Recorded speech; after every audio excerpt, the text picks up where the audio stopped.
তার কণ্ঠ স্তব্ধ করে বিপ্লবীদের ভয় দেখানোর অপচেষ্টা সম্পূর্ণভাবে ব্যর্থ করে দেওয়া হবে। ভয়, সন্ত্রাস কিংবা রক্তপাতের মাধ্যমে এদেশের গণতান্ত্রিক অগ্রযাত্রা কেউ থামাতে পারবে না। আমরা এখন গণতান্ত্রিক উত্তরণের চূড়ান্ত পর্যায়ে উপনীত হয়েছি। শহীদ হাদি ছিলেন এই প্রক্রিয়ার অবিচ্ছেদ্য অংশ। তার একান্ত ইচ্ছা ছিল আসন্ন নির্বাচনে প্রতিদ্বন্দ্বিতা করে নতুন বাংলাদেশ বিনির্মাণের পরবর্তী ধাপে সক্রিয় ভূমিকা রাখা। অত্যন্ত দুঃখের বিষয়, তার এই মহতী ইচ্ছা অপূর্ণ রয়ে গেল। তার স্বপ্ন বাস্তবায়নের দায় আজ সমগ্র জাতির কাঁধে ন্যস্ত। আগামী দিনগুলোতে আমাদের সবাইকে ধৈর্য, সংযম, সাহস ও দূরদর্শিতার সঙ্গে এগিয়ে যেতে হবে, যাতে নির্বাচন ও গণতন্ত্রের শত্রু ফ্যাসিস্ট সন্ত্রাসী অপশক্তিকে চূড়ান্তভাবে পরাজিত করা যায়।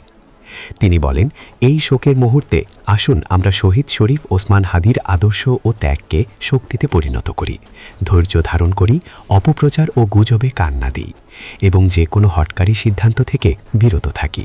যারা দেশকে অস্থিতিশীল করতে চায় তাদের ভাদে পা না দিয়ে আসুন আমরা সবাই ঐক্যবদ্ধভাবে গণতন্ত্র, ন্যায় বিচার ও গণমানুষের অধিকার প্রতিষ্ঠার পথে অবিচল পদক্ষেপে এগিয়ে যাই। এটাই হবে শহীদ হাদির প্রতি আমাদের প্রকৃত শ্রদ্ধা। প্রিয় দর্শক, বিষয়টি নিয়ে আপনার মূল্যবান মন্তব্যটি কমেন্ট করতে ভুলবেন না। পরবর্তী আপডেট পেতে চ্যানেলটি সাবস্ক্রাইব করে আমাদের সাথেই থাকুন। ধন্যবাদ। এসকে টিভি বাংলা, সাথেই থাকুন।